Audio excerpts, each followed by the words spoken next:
Hey guys, it's Miss Clark. We're starting our new book today. It's Charlotte's Web, and it's by E.B. White. Hopefully, you guys haven't heard the book. How many of you have seen the movie? I think that'd be awesome to be able to watch the movie and read the book. Let's see. All right, Charlotte's Web. Ooh, my copy's pretty dingy, but that's okay. All right, Chapter 1, Before Breakfast. "Where's Papa going with that axe?" said Fern to her mother as they were setting the table for breakfast. "Out to the doghouse," replied Mrs. Arable. "Some pigs were born last night." "I don't see why he needs an axe," continued Fern, who was only 8. "Well," said her mother, "one of the pigs is a runt. It's very small and weak, and it will never amount to anything. So your father has decided to do away with it."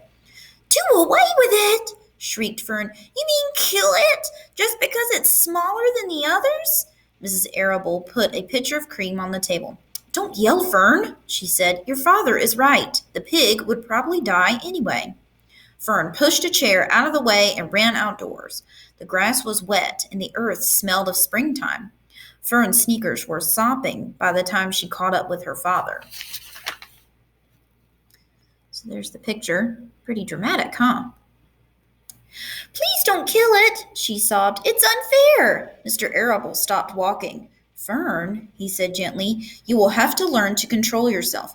"Control myself?" yelled Fern. "This is a matter of life and death, and you talk about controlling myself." Tears ran down her cheeks, and she took hold of the axe and tried to pull it out of her father's hand. "Fern," said Mr. Arable, "I know more about raising a litter of pigs than you do. A weakling makes trouble. Now run along."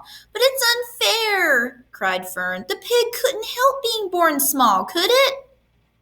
"If I had been very small at birth, would you have killed me?" Mr. Arable smiled. "Certainly not," he said, looking down at his daughter with love.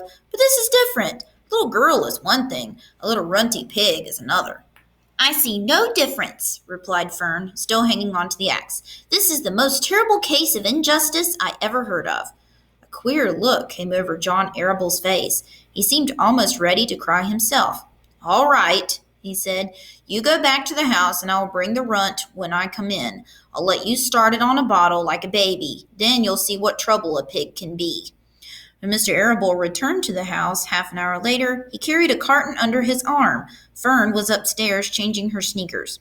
The kitchen table was set for breakfast, and the room smelled of coffee, bacon, damp plaster, and wood smoke from the stove.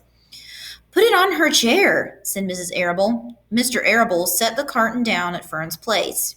Then he walked to the sink and washed his hands and dried them on the roller towel. Fern came slowly down the stairs. Her eyes were red from crying. As she approached her chair, the carton wobbled and there was a scratching noise.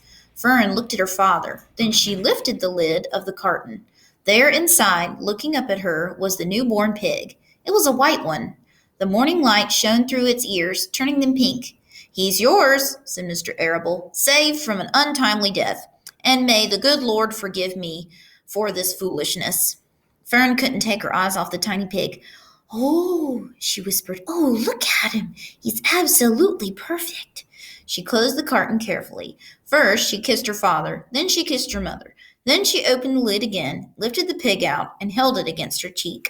At that moment, her brother Avery came into the room. Avery was 10. He was heavily armed, an air rifle in one hand and a wooden dagger in the other. "What's that?" he demanded. "What's Fern got?" "She's got a guest for breakfast," said Mrs. Arable. "Wash your hands and face, Avery." "Let's see it," said Avery, setting his gun down. "You call that miserable thing a pig? That's a fine specimen of a pig. It's no bigger than a white rat." "Wash up and eat your breakfast, Avery," said his mother. "The school bus will be along in half an hour." "Can I have a pig too, Pop?" asked Avery.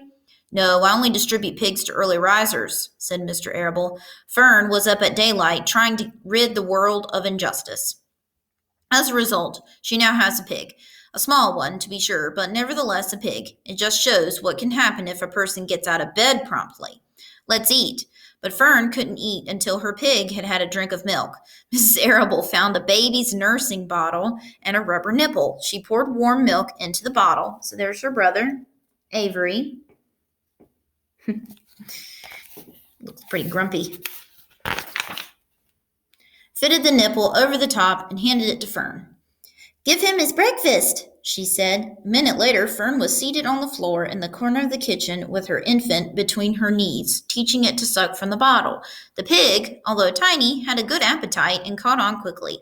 The school bus honked from the road. "Run!" commanded Mrs. Arable, taking the pig from Fern and slipping a donut into her hand.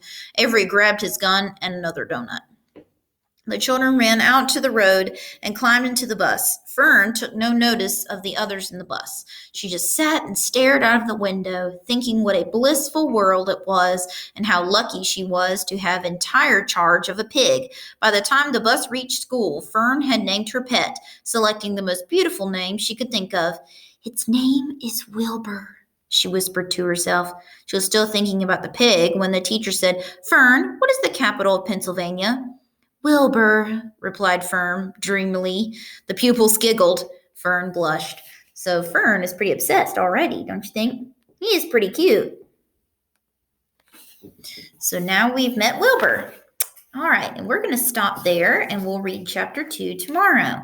So remember, we've started reading Charlotte's Web, and I will see you guys at your Google Meet today. Bye.